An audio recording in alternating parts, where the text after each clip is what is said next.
அனைவருக்கும் வணக்கம். இது கிஷோபா கடனுக்கு கிருஷ்ணன். சார் என்ன பண்ணுறீங்க? நல்லபடியாக படிச்சுட்டு இருக்கீங்களா? ஓகே, எக்ஸாமுக்கு இன்னும் சாலிடாக வந்து பார்த்தோன்னா ஒரு 2 வாரங்கள் தான் டைம் இருக்குது.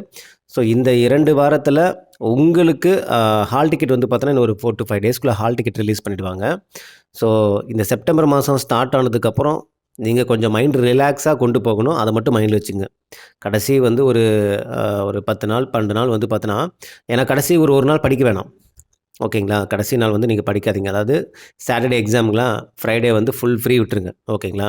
ஸோ அதுக்கு முன்னாடி நாள் இருக்கிற வரைக்கும் ஓகேங்களா? ஃபுல் அண்ட் ஃபுல் வந்து பார்த்தோன்னா, நீங்க ரிலாக்ஸா இப்போ வரைக்கும் நீங்க என்ன படிச்சிருக்கீங்களோ, அந்த படிச்சத ரிவிஷன் பண்றத மட்டும் பாருங்க. புதுசா ஏதாவது நீங்க படிக்கணும்னாலும் காது குடுத்து கேட்டுக்கங்க போதும். அத நீங்க இப்போ டெப்த்தா நீங்க புக்குக்குள்ள ஓப்பன் பண்ணி அந்த மாரிலாம் படிக்காதீங்க. ஸோ படிச்சாலும் ஒரு ஒரு பாதி அளவு நம்ம மைண்ட்ல நின்னா போதும் அப்படிங்கிறத மட்டும் வச்சுக்கங்க. இப்ப நீங்க ஏதாவது ஒண்ணு படிக்கிறீங்க அப்படின்னா, இப்ப எதுவுமே அதான் சொல்றேன். இந்த சூழ்நிலையில எல்லாமே மறக்கிற மாரி தான் இருக்கும். உங்க தலையில வந்து பாதி தான் இருக்கும். ஏதாவது கேள்வி கேட்டா கூட பதில் வராது. அந்த மாரி தான் இருக்கும். சரிங்களா? ஆனா எக்ஸாம் ஹால்ல நமக்கு அது ஞாபகத்துக்கு வந்துரும். அதனால எனக்கு இது மறந்து போச்சு. இது எதுவுமே ஞாபகத்துக்கு வரல. இது பிளாங்கா இருக்கு. நான் மறுபடியும் ஒரு பாடத்த எடுத்து படிச்சா, புதுசா படிக்கிற மாரி இருக்கு. இதெல்லாம் இல்லைனா தான் நீங்க சரியா படிக்கலன்னு அர்த்தம். எனக்கு இந்த மாரி எந்த தோணலும் இல்ல சார் அப்படின்னா, நீங்க சரியா அங்க படிக்கல. ஓரளவு நீங்க வந்து ரொம்ப ரொம்ப கம்மியா படிச்சிருக்கீங்கன்னு அர்த்தம். இல்ல சார் எனக்கு வந்து கொஞ்சம் பிளாங்கா இருக்கு, பயமா இருக்கு அப்படின்னா, ஓகே நீங்க ஏதோ ஓரளவு நீங்க படிச்சிருக்கீங்கன்னு அர்த்தம். அந்த பயத்த அதிகமா வச்சுக்காதீங்கன்னு நான் சொல்றேன். ரிலாக்ஸா இருங்க. அதான் சொல்றேன்ல ஒரே ஒரு வார்த்த தான். அந்த ஒரு வார்த்த தான் உங்களுக்குள்ள இருக்கக்கூடிய அந்த ரிலாக்ஸ வெளியில கொண்டு வரும். என்ன வார்த்த? எதுனாலும் பார்த்துக்கலாம். இந்த வார்த்த மட்டும் தான் உங்களுக்கு எக்ஸாம் ஹால்ல ரிலாக்ஸா போகறதுக்கான ஒரு வாய்ப்பா இருக்கும். ஆக்சுவலா நான் ஆல்ரெடி நான் சொல்லியிருந்தேன். ஓகேங்களா? என்னன்னா, நீங்க எவ்வளோக்கு எவ்வளோ ரிலாக்ஸா இருக்கீங்களோ, அவ்வளோக்கு அவ்வளோ மார்க் உங்களுக்கு வந்து கூடுதலா கிடைக்கும் அப்படின்னு நான் சொல்லியிருந்தேன். ஸோ அது கூட ஒரு நபர் கமெண்ட் பண்ணியிருந்தாங்க. சார் இது ஒரு டிப்ஸா சார்? ரிலாக்ஸா இருந்தா எப்படி சார் மார்க் வரும்னா, ரிலாக்ஸா இருந்து பாருங்க. மார்க் எப்படி வரும்னா, நீங்க தெரிஞ்சு நெறைய கேள்வி தப்பு பண்ணுவீங்கல்ல, அந்த மார்க் எல்லாமே உங்களுக்கு வரும். நான் சொல்றது புரியுதுங்களா? தெரிஞ்ச கேள்வி தப்பு பண்ணாம வர்றதுக்கு மைண்ட் ரிலாக்ஸா இருக்கணும். தெரியாத கேள்வி கூட நம்ம யோசிச்சு கரெக்ட்டா போடுறதுக்கோ, இல்ல கெஸ் பண்ணி போறதுக்கு கூட நம்ம மைண்ட் ரிலாக்ஸா இருந்தா மட்டும் தான், அத நம்ம சிந்திக்க முடியும். இப்ப 2 பேத்த நிக்க வச்சுட்டு, ஓகேல இந்த 2 பேத்துல யாரோ ஒருத்தர் திருடன். யாருன்னு கண்டுபிடிங்கன்னா, எந்த ஒரு க்ளூ எதுவுமே கிடையாது. ஜஸ்ட் வந்து பார்க்குறோம். இத வச்சு நம்ம வந்து கண்டுபிடிக்கணும். ஓகேங்களா?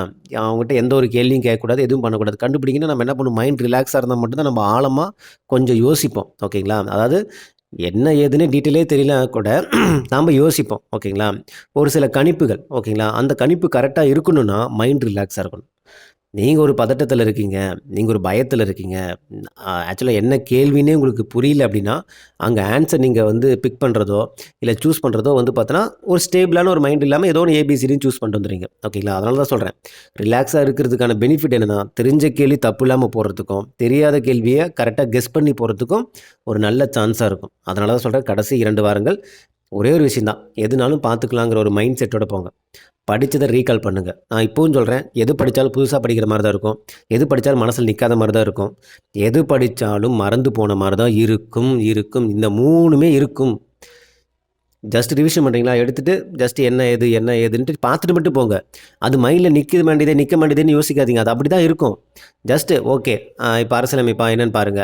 ஆ இப்ப ஒரு ஐயனம் எடுத்து படிக்கிறீங்களா? ஓகே. அதோட இது என்னன்னு எடுத்து பாருங்க. என்னென்ன வந்து பார்த்தோன்னா, பாயிண்ட்ஸ் இருக்கும். அது வந்து ஜஸ்ட் மைண்ட்ல வந்து பார்த்தோன்னா என்ன பண்ணுங்க, உடனே ரீட் பண்ணுங்க. ரீகால் பண்ணுங்க போதும்.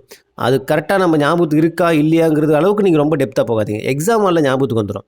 இங்க நீங்க வந்து பிளாங்க் ஆயிடும். மைண்ட் வந்து பார்த்தோன்னா, நீங்க ஆரம்பத்தில படிச்ச அந்த டெப்த்தா வந்து உங்களுக்கு ஞாபகத்துக்கு வராது. ஓகேங்களா? ஏன்னா உங்க சிந்தனை வந்து ஒரு பக்கம் மட்டும் கிடையாது. இன்னும் அவ்வளோ இருக்கு, இவ்வளோ இருக்குங்கிற சிந்தனைக்குள்ள நீங்க அத பார்க்குறீங்கங்கும்போது, அது எவ்வளோக்கு எவ்வளோ பார்க்க முடியும். இப்ப நீங்க ஒரு கோயிலுக்கு போயிட்டு வரீங்க. கோயிலுக்கு போயிட்டு வந்ததுக்கப்புறம் நான் உங்ககிட்ட நான் ஒரு கேள்வி கேட்கிறேன். ஓகேங்களா? என்ன கேள்வி கேட்கிறேன்னா, ஆ கோயில்ல எவ்வளோ கூட்டம் இருந்துச்சு? ஓகேங்களா? கோயில்ல எவ்வளோ கூட்டம் இருந்துச்சு? சாமிய பார்த்தீங்களா? அப்படிங்கிறது நார்மலா ஒரு பொதுவான ஒரு கேள்வி கேட்டா நீங்க பதில் சொல்லுவீங்க. நான் கேட்கிறேன், நீங்க போயிட்டுருக்கும்போது உங்க பக்கத்துல ஒருத்தர் நடந்துட்டு இருந்தாரே, அவரு வந்து கண்ணாடி போட்டிருந்தாரா இல்லையா?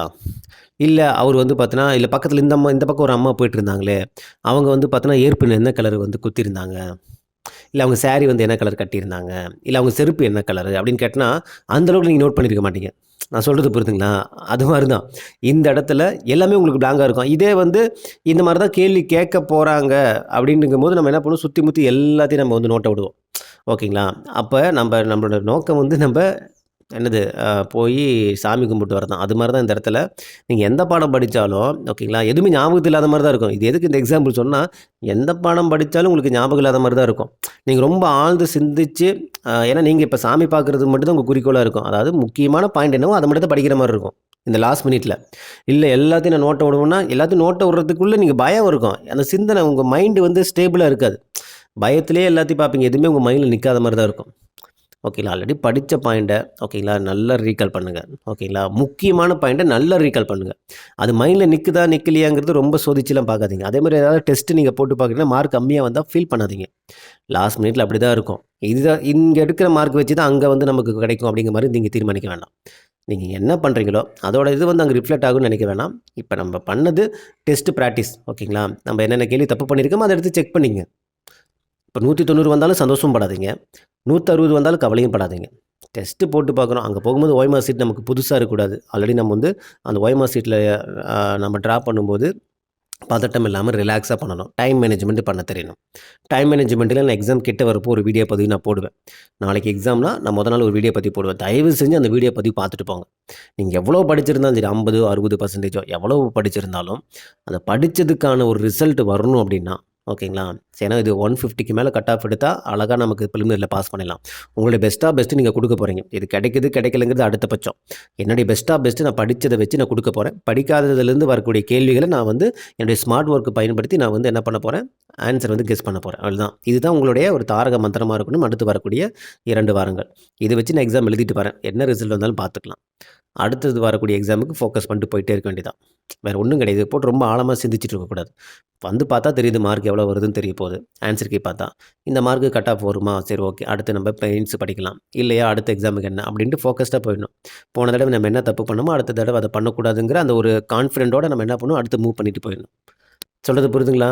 நீங்க அடுத்த வருஷம் எக்ஸாம் எழுதினாலுமே கூட, இதே மைண்ட் தாட் கடைசியில வச்சு தான் நீங்க எழுதி ஆகணும். வேற வழி கிடையாது. ரிலாக்ஸா தான் கடைசியில நம்ம கொண்டு போகணும். புரியுதுங்களா? வேற ஒண்ணும் கிடையாது. ரிலாக்ஸா படிங்க. எதுனாலும் பார்த்துக்கலாம். எல்லாத்துக்குமே ஒரு தீர்வு இருக்கு. இப்படியே நம்ம லைஃப் எனி டைம் வந்து ஒரே மாதிரி போயிடாது. அத மட்டும் மைண்ட்ல வச்சுங்க. எல்லா டைமும் நீங்க கஷ்டப்பட்டுட்டே இருக்க மாட்டீங்க. எல்லா டைமும் கடவுள் உங்களுக்கு கஷ்டத்தையே குடுத்துட்டே இருக்க மாட்டார். ஒரு கட்டத்தில உங்களுக்கான ஒரு நிம்மதி குடுப்பாரு, சந்தோஷத்த குடுப்பாரு. அந்த நம்பிக்கையிலே பயணிங்க. நீங்க எந்த இடத்துலயும் நீங்க வந்து மைண்ட் போட்டு ரொம்ப வந்து குழப்பிக்காதீங்க. ரொம்ப ஆழமாவும் சிந்திக்காதீங்க. இப்பதைக்கு. சரிங்களா? ஓகே. இந்த வீடியோ உங்களுக்கு புடிச்சுதுன்னு நினைக்கிறேன். அடுத்தடுத்த வீடியோ பதிவு வருது. ஃபாலோ பண்ணுங்க. ஓகேங்களா? Thank you.